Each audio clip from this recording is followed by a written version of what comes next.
أعوذ بالله من الشيطان الرجيم بسم الله الرحمن الرحيم وإذا رأيتهم تعجبك أجسامهم وإن يقولوا تسمع لقولهم وإذا رأيتهم اور جب آپ ان کو دیکھیں تعجبک تو اچھے لگیں گے آپ کو اجسامہم ان کے وجود ان کے جسم وَإِن يَقُولُوا اور اگر وہ بات کہیں تسمع لقولہم تو آپ غور سے سنیں ان کی بات اور غور سے سنی جائے ان کی بات کأنہم گویا کہ وہ لوگ خشب مسندہ لکڑیاں ہیں گاڑی ہوئی یحسبون سمجھتے ہیں کل صیحۃ کہ ہر آواز علیہم ان پر ہی ہے ہم العدو وہی دشمن ہیں فاحذرہم ان سے بچیے قاتلہم اللہ ہلاک کرے اللہ ان کو انا یؤفکون کہاں سے پھرے جاتے ہیں وَإِذَا قِيلَ لَهُمْ اور جب ان سے کہا جاتا ہے تعالوا کہ آؤ یستغفر لکم کہ استغفار کریں تمہارے لیے رسول اللہ اللہ کے رسول لووا رؤوسہم تو پھیر لیتے ہیں اپنی گردنیں نیچے کر لیتے ہیں اپنے سر ورأیتہم اور آپ دیکھیں ان کو یصدون کہ وہ رکتے ہیں وہم مستکبرون اور وہ تکبر کرنے والے ہیں سواء علیہم برابر ہے ان کے لیے استغفرت لہم چاہے آپ بخشش مانگیے ان کے لیے ام لم تستغفر لہم یا بخشش نہ مانگے ان کے لیے لن یغفر اللہ لہم اللہ ہرگز ان کو معاف نہیں کریں گے ان اللہ بے شک اللہ لا یہدی القوم الفاسقین فاسق لوگوں کو ہدایت ہی نہیں دیتے ہم الذین یہی وہ لوگ تھے یقولون جو کہتے رہے لا تنفقوا خرچ نہ کرو علی ان لوگوں پر من عند رسول اللہ جو اللہ کے رسول کے پاس ہیں حتی ینفضوا یہاں تک کہ وہ ہٹ جائیں اس کے پاس سے وَلِلَّهِ خَزَائِنُ السَّمَاوَاتِ اور اللہ ہی کے لیے ہیں خزانے آسمانوں کے والارض اور زمین کے وَلَكِنَّ الْمُنَافِقِينَ لیکن یہ منافق لوگ لا يفقهون سمجھتے نہیں ہیں صدق اللہ العظیم سورہ منافقون آیت نمبر 4 سے آیت نمبر 7 تک کا ترجمہ اور اس کا کچھ خلاصے میں تفسیر اسی بات کی ہے جو واقعہ بیان کیا گیا تھا اور مزید اس میں اب منافقین کی بات کی جا رہی ہے کہ منافقین دیکھنے میں تو ایسے خوبصورت ہیں ایسے بہترین ہیں اگر آپ ان کو جسم کے لحاظ سے دیکھیں تو جسمانی خوبصورتی اللہ نے دے رکھی اور اگر بات کریں تو بات سنی جائے یعنی سرداری ان کو ملی ہوئی ہے جیسے عبداللہ بن ابی کے بارے میں تھا کہ عبداللہ ابن ابی جو منافقین کا سردار تھا اس کا ذکر ہے کہ بات ایسی کرے کہ بات سنی جائے کہ سرداری ملی تھی اور ایسے وجود والے ایسے جسموں والے ہیں جیسے کہ کوئی انسان کسی لکڑی کا ستون گاڑ دے عظیم الشان تو اس کے وجود کی طرف اشارہ ہے کہ ایسے عظیم الشان وجود ان لوگوں کے تھے لیکن اندر سے کیا اللہ نے فرمایا ہم العدو دشمن یہی ہیں وہ جو قسمیں کھا رہے تھے کہ ہم نے یہ باتیں نہیں کہیں اللہ تعالیٰ نے ان کے پول کھول دیے یہی وہ دشمن ہیں ان سے بچیے اور اللہ نے ساتھ میں کیا کہا قاتلہم اللہ اللہ ان کو ہلاک کرے اور جس انسان کی ہلاکت کے لیے الفاظ اللہ استعمال کر دیں اس کی ہلاکت میں کیا تردد ہے کیا شک ہے پھر اس کی اس بات کا ذکر کیا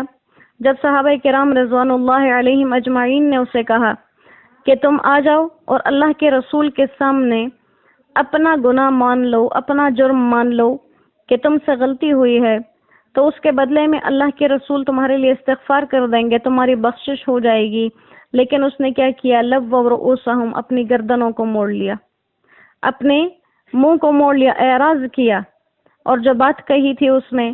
کہ تم لوگوں نے کہا محمد الرسول اللہ پر ایمان لاؤ میں لے آیا تم نے کہا زکوٰۃ تو میں اپنے مال کی زکوٰۃ دیتا رہا اور اب تم لوگ یہی بس چاہتے ہو کہ میں محمد کو سجدہ ہی کر دوں تو میں ایسا ہرگز نہیں کروں گا۔ اس کے بارے میں اللہ سبحانہ و تعالیٰ نے فرمایا کہ وہ اعراض کرتے ہیں اور وہ رکتے ہیں اور تکبر کرنے والے، اور اللہ نے فرمایا اگر یہ اب آ بھی جائیں، اس کے بارے میں جو آیات آ گئیں اس کے بارے میں اب اگر اس کے بارے آ کر استغفار آپ ان کے لیے کر بھی دیں، چاہے آپ استغفار کریں چاہے نہ کریں، اللہ فرماتے ہیں آپ کرتے بھی رہیں لن یغفر اللہ لہم، اللہ نے تو ان کو بخشنا نہیں ہے۔ اور اسی مضمون کی آیات دوسری سورہ مبارکہ میں گزری تھی جب اس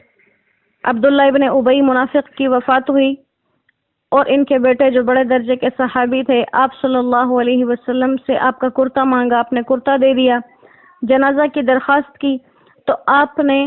جنازہ بھی پڑھا دیا، کیونکہ اس وقت جو قرآن کریم کی آیات مبارکہ تھیں اس میں آپ کو یہ کہا گیا تھا کہ اگر آپ 70 دفعہ بھی استغفار کریں گے تو آپ نے کہا میں اس سے زیادہ کروں گا۔ اب یہ آیت مبارکہ آ گئی اور اللہ نے صاف صاف فرما دیا استغفرت لہم ام لم تستغفر لہم، اگر آپ ان کے لیے استغفار کرتے ہیں یا نہیں کرتے یہ آپ کا کام ہے، لیکن اللہ نے اپنا اعلان سنا دیا لن یغفر اللہ لہم، اللہ ہرگز ان کو معاف نہیں کریں گے۔ کیوں؟ ان اللہ لا یہدی، اللہ اس شخص کو ہدایت ہی نہیں دیتے جس کے اندر فسق اور گناہ نے اتنی جڑیں بنا لی کہ اپنا گناہ اپنی غلطی ان کو نظر ہی نہ آئے۔ اور پھر کہا ہم الذین، اس نے قسمیں کہی تھی کہ میں نے یہ بات نہیں کہی، اور حضرت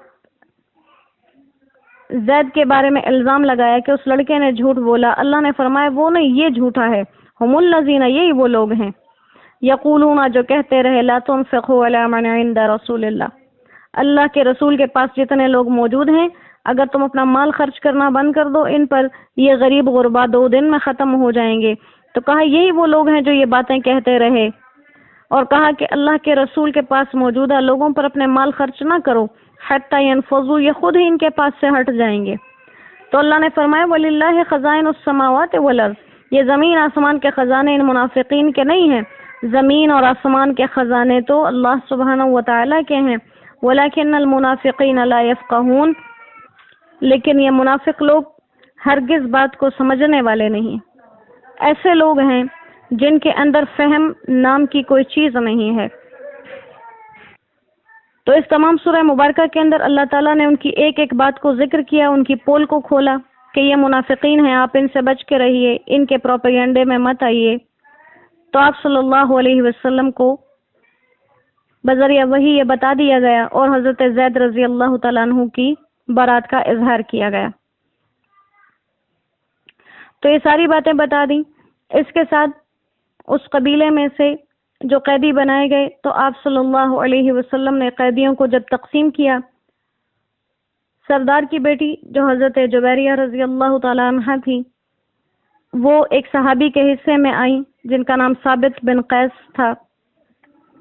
انہوں نے ان سے کہا کچھ رقم کہ اتنی رقم مجھے ادا کر دو اور میں تمہیں آزاد کر دوں گا۔ وہ اپنا مسئلہ آپ صلی اللہ علیہ وسلم کے پاس لے کر آئیں کہ میں جس شخص کے حصے میں گئی ہوں اس نے مجھ سے اتنی رقم کا مطالبہ کیا ہے اور بدلے مجھے آزاد کر دے گا۔ آپ صلی اللہ علیہ وسلم نے رقم بھی ادا کر دی ان کی طرف سے اور ان سے نکاح کر لیا، ان کو اپنی ازواج مطہرات میں شامل کر لیا۔ تو ان کی برکت سے یہ ہوا کہ باقی جتنی بھی خواتین ان کے خاندان کی، ان کے قبیلے کی قیدی بنائی گئی تھی، تمام لوگوں نے وہ آزاد کر دی، کیونکہ آپ صلی اللہ علیہ وسلم کے ساتھ ان کا رشتہ جڑ گیا، تعلق جڑ گیا، اب کسی نے ان کو قیدی بنا کے رکھنا مناسب نہیں سمجھا۔ تو یہ باتیں اللہ سبحانہ و تعالی ہمیں یہ قصے، یہ واقعات، یہ الفاظ، یہ باتیں اپنے کلام کے ذریعے اس لیے پہنچاتے ہیں کہ ہمارے لیے اپنے راستوں کا تعین کرنا آسان ہو جائے کہ ہم کون سے راستے پر چلنا چاہتے ہیں، اس راستے پر جو اللہ کی فرمان برداری کی طرف جانے والا ہے یا جو نافرمانی کی طرف جانے والا ہے۔ ہم کن لوگوں میں بنتے ہیں، یہ دنیا کا نظام چلتا رہے گا۔ کچھ لوگ آپ صلی اللہ علیہ وسلم پر اور اللہ کی اس دین کے لیے، اللہ کے اس راہ کے لیے اپنی جانیں دیں گے اور کچھ اس مقصد کے لیے جانیں لیں گے۔ تو مسئلہ یہ نہیں ہے کہ جانیں دی جا رہی ہیں اور جانیں لی جا رہی ہیں، مسئلہ یہ ہے کہ ہم کون سے گروہ میں ہیں، ہم کن لوگوں میں شامل ہیں۔ وہ جو اللہ کے حکموں پر اور آپ صلی اللہ علیہ وسلم کے طریقوں پر جان دینے والے ہیں، یا وہ جو ان لوگوں کے خلاف باتیں بنانے والے. دونوں کا ذکر اللہ نے کر دیا، منافقین کا بھی کھول دیا. تو ہمیں بتایا جا رہا اگر ایسے بن جاؤ گے تو یہی انجام ہوگا. اور مومنین صالحین کا بھی بتا دیا، جو آپ صلی اللہ علیہ وسلم کی شان میں بات نہ سن سکے، پوری سورہ مبارکہ اللہ نے اتار دی برات کے لیے. تو اللہ کریم ہمیں قادم آخر ان لوگوں میں رکھے